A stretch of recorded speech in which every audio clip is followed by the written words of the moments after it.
আপু, আপনাকে কি আপনার হাজবেন্ড টাকা দেয় না? আপনি এত এত কাজ করেন কেন? এত কষ্ট করেন কেন? এই প্রশ্নটা অনেকেই করে থাকেন। আজকে এই প্রশ্নের উত্তর দিব। হ্যালো এভরিওয়ান, আসসালামু আলাইকুম। আশা করছি সবাই অনেক বেশি ভালো আছেন। আমিও আলহামদুলিল্লাহ অনেক বেশি ভালো আছি।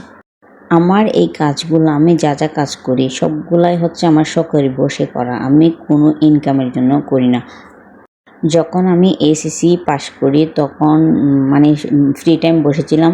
সেই সময় আমি সেলাই কাজটা শিখে নিই। এরপর আস্তে আস্তে কম্পিউটার শিখি, গহনা বানানোর কাজ শিখি, অনলাইনে টুকিটাকি কাজ করি। আমার হুদাই বেকার বসে থাকতে বা অন্যের পিছনে লেগে থাকতে বা অন্যকে নিয়ে গসিপ করতে ভালো লাগে না। এই জন্য আমি অলওয়েজ চেষ্টা করি নিজে কিছু করার, নিজের ইনকামের টাকা দিয়ে নিজে কোনো কিছু করার বা নিজের শখগুলো ফিল আপ করার। অনেকে এটাকে ভালোভাবে নেয়। অনেক আপুরা বলে, আপু আপনার কাজগুলো অনেক বেশি ভালো লাগে।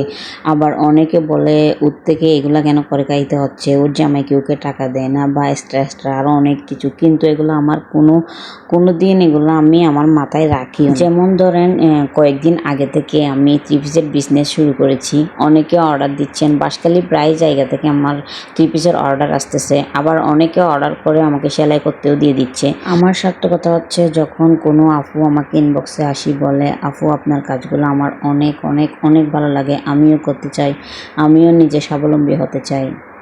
আজকের ভিডিও এই পর্যন্ত। যদি আমার ভিডিও ভালো লাগে অবশ্যই লাইক, কমেন্ট, শেয়ার করবেন। আল্লাহ হাফেজ।